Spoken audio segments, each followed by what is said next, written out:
today on Ag News Daily. Our data continues to show us that there's a superior nutritional bundle made up of strong amino acids and higher energy content. And that really is something that we're trying to make sure we educate people all around the world about. And listeners, welcome back to the Ag News Daily podcast, our once weekly podcast episode. How's Michelle doing? Good. A little cold, though, so I'm excited for spring. I'm not a winter person. I do think there's a lot of people that have been saying the same things. Of course, when I get into the weather, we will come across quite a bit of that. But it's a wild time of year in the farming industry. We just got back from the National Farm Machinery Show last week, and at the end of next week, we go to the Commodity Classic. Have you been out and about? Yeah, I'm in Minnesota this week, so maybe a bit cold. And then I'm going to my home campus next week. I'm at University of Wisconsin River Falls, and so making some travels, spending some time with family and friends, and of course, telling some stories. Hey, that's good. That's what we're here for. So let's jump into that weather. Although it might not be the news everybody wants to hear this time around. The cold air is going to stick around in the Midwest, at least for the next couple of days, but a warm-up is on the way. Temperatures are expected to rise this weekend with above normal readings, likely across most of the region next week. A few clipper systems moving through Canada could bring scattered precipitation by midweek. A larger storm system may bring widespread rain and even some snow. Behind that system, colder areas set to return back into this area late next week, reinforced by another clipper system moving. Heavy precipitation has already led water levels to rise and some minor flooding along the Mississippi River's tributaries. This could slow barge traffic. A brief break in the pattern early next week may offer some relief, but another system midweek is expected to bring more rain. Looking further into the 6 to 10 day outlook, shows near or below normal temperatures likely in the east, while much of us in the central and western will see warmer than normal conditions. Most of the country will experience near or below normal precipitation, though wetter than normal pockets are expected in northern tier and southern parts of Florida. So a good variety of spring weather and winter weather all combined. Now, you mentioned last week you were at the National Farm and Machinery Show. Did you happen to see Secretary of Agriculture, Brooke Rollins? We did not. She came in quite late that evening. It was a very interesting opportunity for her to be able to come in and see the tractor pull and walk around the showgrounds. But we were all prepped if we wanted to return later. But we were out at a restaurant and did not make it back to welcome her to Kentucky. Well, she addressed their 15,000 people at the show in Louisville, Kentucky. She met with more than 100 farmers to start off her kick to Secretary of Agriculture, listening to their challenges and opportunities firsthand. She has also attended another agricultural conference and made stops in Missouri and Kansas. In addition, the Trump administration has disrupted the U.S. response to the worsening bird flu outbreak, causing confusion and concern among federal staff, state officials, veterinarians, and health experts. The CDC has delayed 2 weekly reports on bird flu transmission and surveillance and canceled multiple meetings with state officials on the outbreak. Additionally, the CDC and USDA did not hold congressional briefings for 3 weeks, and the USDA failed to respond to a state's official request for information on a new food supply protection program. The result has been anxiety among federal health staff that critical information about bird flu will not be disseminated in a timely manner or at all, even as more people and livestock test positive for the virus. It remains really unclear how farmers will be affected by these staff reductions that I have seen throughout social media, expressing that they were, given off a reduction at the USDA. What we do know, though, is in a reporter call from U.S. Senator Chuck Grassley, he said some federal employees could take a buyout during the administration's 90-day review period, but he says that this is different than people that just got fired. Additionally, USDA's Natural Resources Conservation Service and National Animal Health Laboratory Network were among the federal offices impacted by the layoffs. Like mentioned, I saw some of those social media posts over the weekends and how they weren't expecting to be laid off and how they impact the agriculture in some of our national parks. So we'll continue to follow that in hopes that we can get some more answers. Yeah, you bet. Here in our area with some of the research facilities in Ames and tied to that land grant university, we certainly got to hear some of that news firsthand. In more USDA news, the agency announced yesterday that Secretary Rollins will honor previously paused contracts made directly with farmers under that Inflation Reduction Act. In a press release, the USDA confirmed it is releasing approximately $20 million in contracts for the Environmental Quality Incentive Program, the Conservation Stewardship Program, the Agricultural Conservation Easement Program, and others. Secretary Rollins stated that the Biden administration rushed out hundreds of millions of dollars in IRA funding that was supposed to be distributed over a period of 8 years. She added that careful review revealed that some of the funds were allocated to programs unrelated to ag, prompting a continued review process. However, she emphasized that funding directed towards farmers and ranchers who have already made investments in these programs will continue forward. This marks the first tranche of released funding, with additional announcements expected in the future. Well, our very own Delaney is in another country this week, and maybe we're envious of her travels, but let's get an update from her in this conversation right now. Xin Chào. Hello from Vietnam. Tanner and Michelle, thanks for coming on the podcast this week. Just wanted to come on and share a little bit about my experience here in Vietnam so far. This week, I've been traveling around with the Iowa Corn Growers Association's iLead program, and so far we've been to Saigon and now in Can Tho. We've been seeing poultry farms. We went to a banana farm, learned a lot of great stuff about U.S. agriculture and how Vietnamese agriculture is also partnering with the U.S. So we've seen a lot of great things. I'll be sharing more on the podcast when I'm back in the office here in just another short week. But maybe a couple of quick facts about Vietnam agriculture before I go. Vietnam is posed to be one of the largest up-and-coming countries for trading partners for GDP growth. We learned this week that over the last 15 to 20 years, Vietnam has seen nearly double-digit growth in GDP, anywhere from 5 to 8% annually. So they're really going to be coming up and coming as a potential trade partner for the United States. Some of the key issues that Vietnam is focused on are increasing ethanol and higher blends of gasoline, really focused on developing new protein markets, as well as fruits, vegetables, fish and aquaculture, and a lot of other things. So far, we've seen, like I mentioned earlier, a banana farm where we got to see one of Vietnam's largest fresh produce farms. Unifarm is a farm just outside of Saigon where they produce bananas, melons, and a lot of other products. One of their largest export trading partners is, of course, China, but they're also working that by 2030 to be Vietnam's largest domestic supplier of fresh produce. We also went to a chicken farm where we learned a lot about broilers. Here in Vietnam, the Vietnamese consumer really prefers free-range chicken. So we learned that the Vietnamese farmers who raise free-range chickens can get anywhere from 3 to 5 times more than market price for their poultry products. Just a few fun facts that we've learned so far this week. Eating a lot of great food, experiencing the culture, and like I said, I'll share more when I'm back on the podcast in just a short week. It remains to be seen if Congress can get a farm bill across the finish line in 2025. U.S. Congressman Randy Feenstra of Iowa expressed optimism recently to a group of reporters, saying that he believes the farm bill this summer could come to fruition. Congress will have that farm bill on the table, ready to go. One major hurdle in negotiations is the proposed cuts to the nutrition programs, which several Democratic members of the U.S. House Ag Committee have raised concerns about.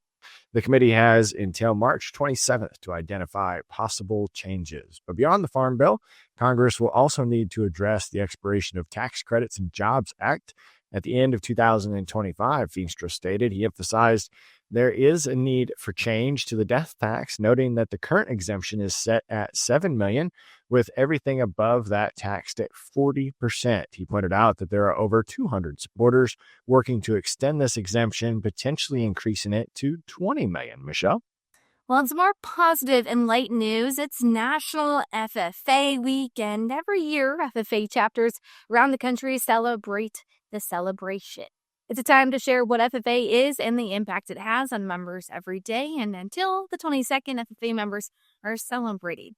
Here are some throwback pictures for you, our listeners, when Delaney Howell attended the 2013 National FFA Convention and Expo.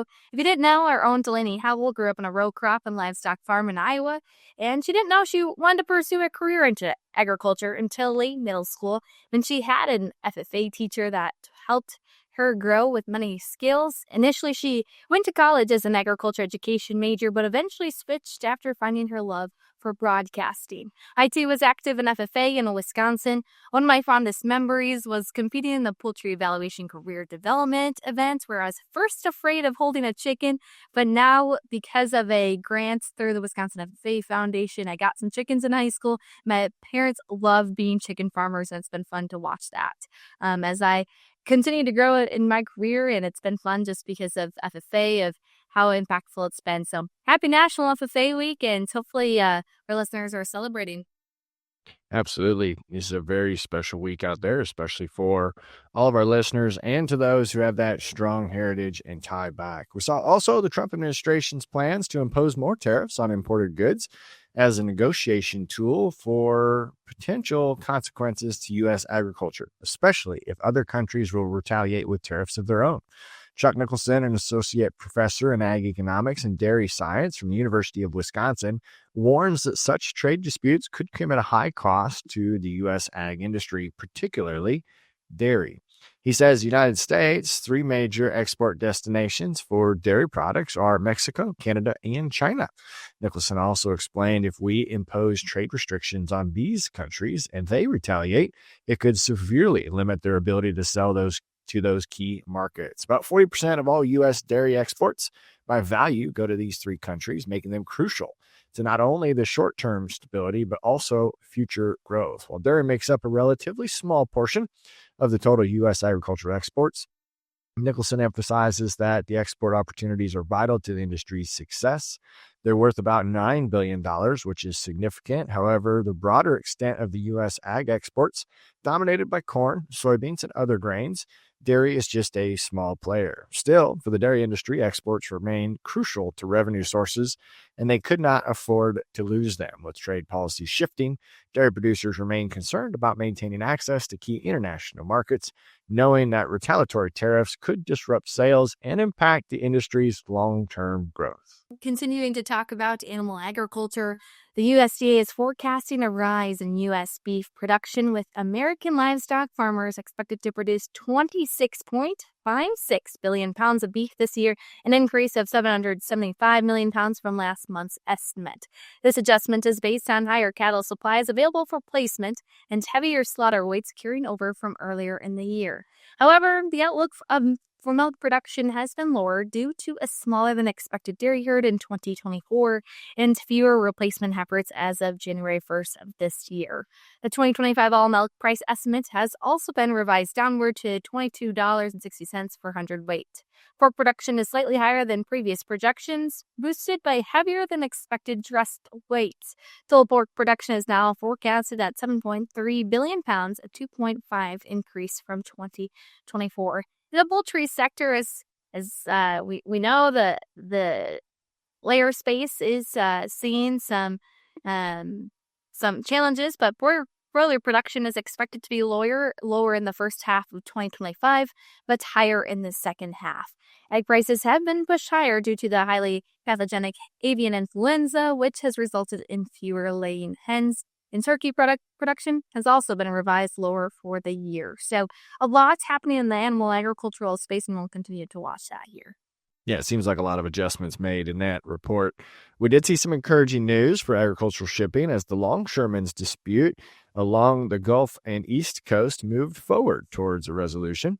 The feuding parties are making progress in ratifying their new contract, a key development for this industry. Mike Steenhoek, the executive director of Soy Transportation Coalition, says the recent committee's vote was a positive sign. With a resolution in sight, ag exporters are hopeful for improved stability in shipping operations, which again is crucial for U.S. farm products to hit the global markets efficiently. Well, in this week's interview, we heard from Delaney being in another country, but we're going to talk about the U.S. Soybean Export Council and talk all things exports. From the recent International Production and Processing Expo in Georgia, I had connected with the council's CEO Jim Sutter to talk more about it. Let's get into that interview.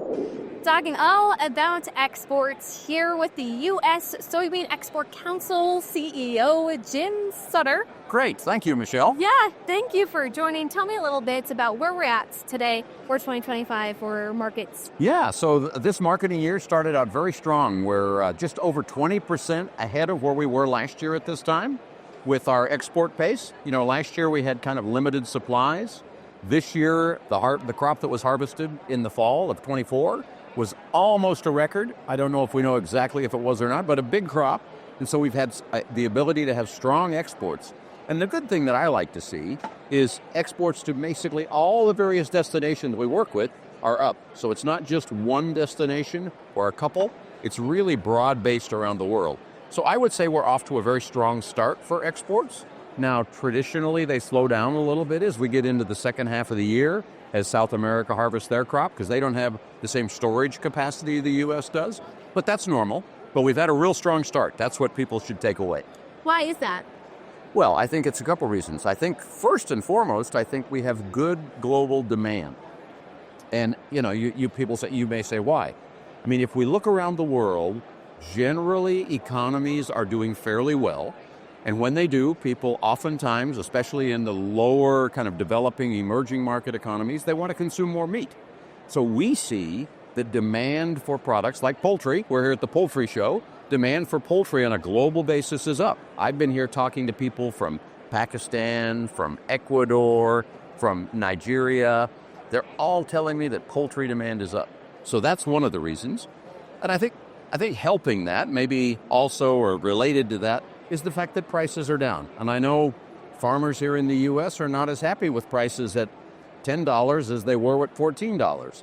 But this is a cyclical business, and these lower prices are building a very strong base of demand, which I think is good, as we then eventually we will see prices move back higher again.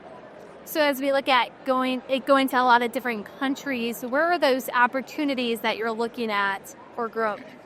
Well, let me talk about first, if I can, let me talk about China, because that's the biggest market for soy exports. They're the biggest buyer in the world of all soy global trade, but they're also the number one customer of soy from the U.S.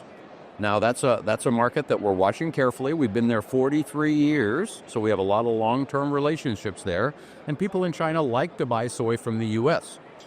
So we are, 5 years ago, January 15th, 2020, the Phase 1 agreement between the United States and China was signed with great fanfare between President Trump, President Xi, and everybody thought it was great.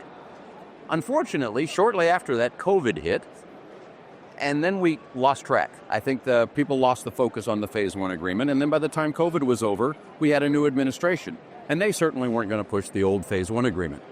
We're looking at the Phase 1 agreement, or maybe a Phase 1 plus or a Phase 2 agreement, something like that, as an opportunity that maybe we could have our new government here work on and take a look at that as a way to go forward. You hear a lot of talk about potentially another trade war, those kind of things.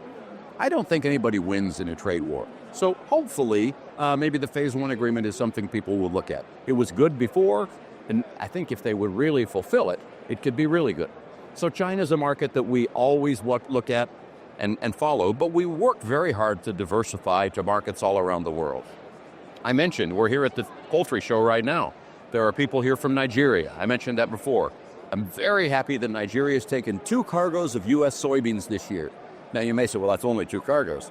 Well, it's 2 more than they've ever taken before. And we've been working there for a few years, so it's wonderful to see that coming to fruition. Lots of other markets in South Asia, the Middle East, and the Americas, where we see this growth I was talking about with more soy being consumed. So I think there are a lot of destinations where people want to buy U.S. soy around the world. So going back to the agreement with China, what does that look like? What is it? So that agreement, it contains, I think, 32 different sanitary, phytosanitary sort of chapters or provisions where China and the U.S. agree to work together to try and resolve some long-standing or maybe new issues. Now, many of those were already worked on and I think were already resolved, so that's good news. The other part that I think people really tend to focus on, there was a purchase agreement.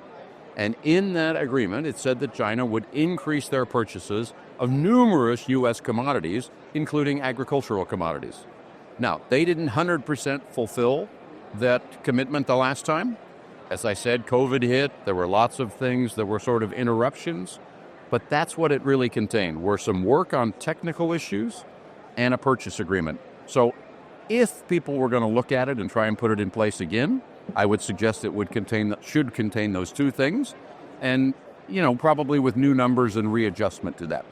Now, if we look at the soybean itself, it may be completely different from a farmer in, let's say, Wisconsin to another state because of the practices they use. We keep hearing about carbon intensity and what that looks like. So how do you market that at the national? That's a great question, Michelle, and it's something that our U.S. farmers should be very proud of, is the sustainability track record, the sustainability data that we are able to put together and market because of the practices that our U.S. soy farmers use. And people may say, well, that's just what I do. I'm taking care of my farm because I want to pass it on to the next generation.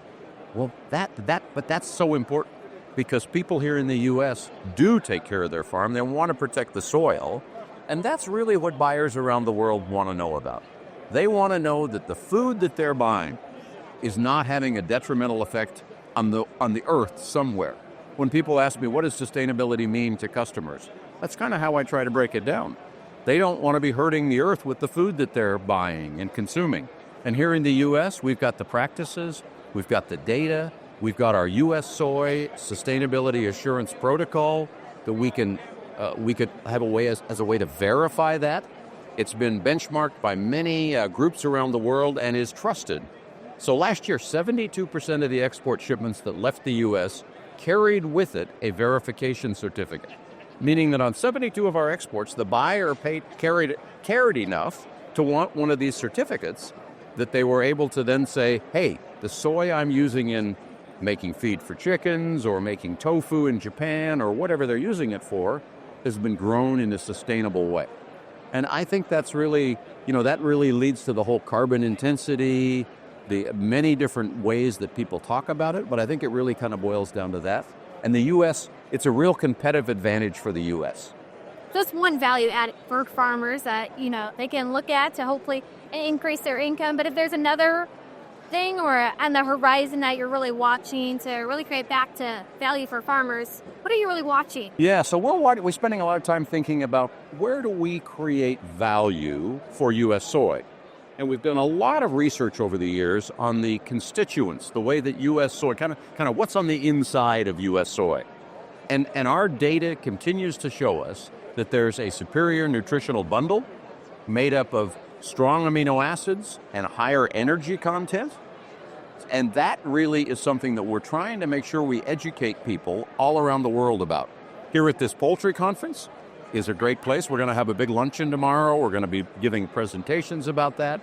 And so that's a way that we try to, one of our key strategic goals at USEC is to differentiate the quality of U.S. soy, and then to build a preference based upon that differentiation. And so we have to educate people first to be able to differentiate. And there are things there. There's data to show you that poultry will perform better on soybean meal produced from U.S. soybeans than from soybeans produced in other origins. And we are so proud to be able to talk about that and educate people about that. A lot of interesting things that are happening in the soybean space. So thank you so much for joining. Is there anything else that we missed that farmers should really be watching, especially when they look at soybean exports? Michelle, I would say just keep watching the new destinations that are popping up. I talked about China. There's many I could talk about, but we continue to kind of be diversifying the range of destinations where U.S. soy is going. And I think that's really important because you never know when a country might have a financial problem or there could be some other issue. It could be a shipping problem. So the more destinations that we have, the better for our U.S. soybean farmers. They want to have lots of people who want to buy the good U.S. quality soy. Well, thank you so much for joining us. Yeah, thank you, Michelle. So, Tanner, what's happening in markets this week? Yeah, we saw a little bit of a shift, some more on the acreage discussion. U.S. farmers are expected to shift more acreage to corn this spring. This is driven by strong prices and a tight global stock, the record ethanol production. Meanwhile, prices for competing crops like soybeans and wheat and cotton continue to struggle. So it's hard there, Michelle, to see a lot of push for farmers to switch back from their original plans of planting more corn acres this spring. But according to a new report from CoBank's Knowledge Exchange, corn acreage is projected to increase 4.2% to 94.5 million acres in 2025. We also saw lower hay prices will also push more farmers to harvest corn for grain rather than silage, increasing corn for grain acreage by 5% to 87.06 million acres. So a lot of things are adding up against that corn market, Michelle. Certainly seems like a lot of sentiment to potentially push prices lower, especially if there is a glut of extra acres and extra bushels entering that market. But as we said, soybeans have seen the biggest decline, with acreage expected to fall 3.6% to only 84 million acres. However, expanded winter wheat planting last fall could help offset some of those losses, as it created a little bit more of an opportunity for those growers to double crop with soybeans after their wheat harvest. I know at the United Custom Harvesters event, there was concerns of a couple of years having drier patterns, which meant less wheat acres were harvested in the past. Hopefully those growers get good crops this year, able to get them on or get them off and those soybeans back on. Spring wheat acreage in the Northern Plains is forecasted to drop 5.9% to 10 million acres as the strong dollar and last year's larger U.S. wheat harvest put pressure on prices. The planting season will be approaching us. The global market dynamics and weather conditions will continue to influence the farmers' final decisions on acreage allocations itself. So quite an interesting look there. I know we'll continue to dive into some more details there. But Michelle, I'm excited we get to go to Denver. We're going to be out at the Commodity Classic, and you can find Ag News Daily all around, it seems like. Of course, we'll be hosting several interviews throughout the day at the John Deere booth. It'll be fun to see you guys. You're coming out with us, aren't you, Michelle? Yeah, it should be a fun time to really experience Commodity Classic and in an area that may not be known for corn and soybean production. Yeah, it will be an interesting one to take in. I can tell you by the emails we've already received, Commodity Classic has a significant focus on whole farm profitability, expanding global markets, finding alternative uses for crops that have traditionally been grown in these areas. A lot of those commodity associations putting a lot of emphasis on the economics of their specific crop, the economics of agriculture in general, as well as trying to bring in some innovative new technologies and ways to use the product. So as you head out to those shows, Michelle, what is your favorite thing about attending new trade shows?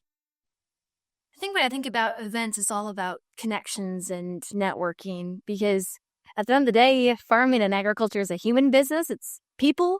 And I think that's what's always neat, is that everyone comes from a different background. Everyone has a story to share, has an experience about what their farm looks like, what they've changed in the past year, some new technologies. And so I really enjoy those conversations that happen at events, various events, but really excited for Commodity Classic. But what about you? Especially, it's a national ag month is March. So Yeah, it's going to be an interesting show because of the location in Denver, but I think the people that truly are there for the education, the opportunities to build those relationships are going to be fun. And that's what makes it fun for us too. So I do ask, if you see us out and about, hang around. Our recordings are fairly short. You've witnessed a lot of our interviews. So stick around and come say hi and talk to us about your farm. Maybe we'll be able to get you on as an interview as well. But I do have one other piece of news, Michelle. So the United States and Canada hockey teams.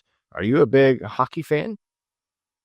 not too much. I do like to, I guess, watch the fights, but that's a little excitement. a lot of drama around an earlier match this week, which the United States did come out ahead. For full disclosure to our listeners, we are recording this Thursday evening to get an early jump on that news release for you this Friday. And I can hear the national anthem playing right now for the start of the championship game. So it'll be interesting to see the outcome of that. And hopefully all of us on the good old USDA team support comes out with a victory. But I'm excited, Michelle, to see you out in Denver. Listeners, as always, we appreciate you tuning in every week. Again, if you've got somebody that we need to talk to or a topic that we need to cover, send us a message, hit us up on social medias. And if you haven't done it in a while, go give us a thumbs up, hit 5 stars on Apple Podcasts, or subscribe on that YouTube channel. We greatly appreciate that. But what do you say, Michelle? Is it time to let the listeners go? Let's let them go.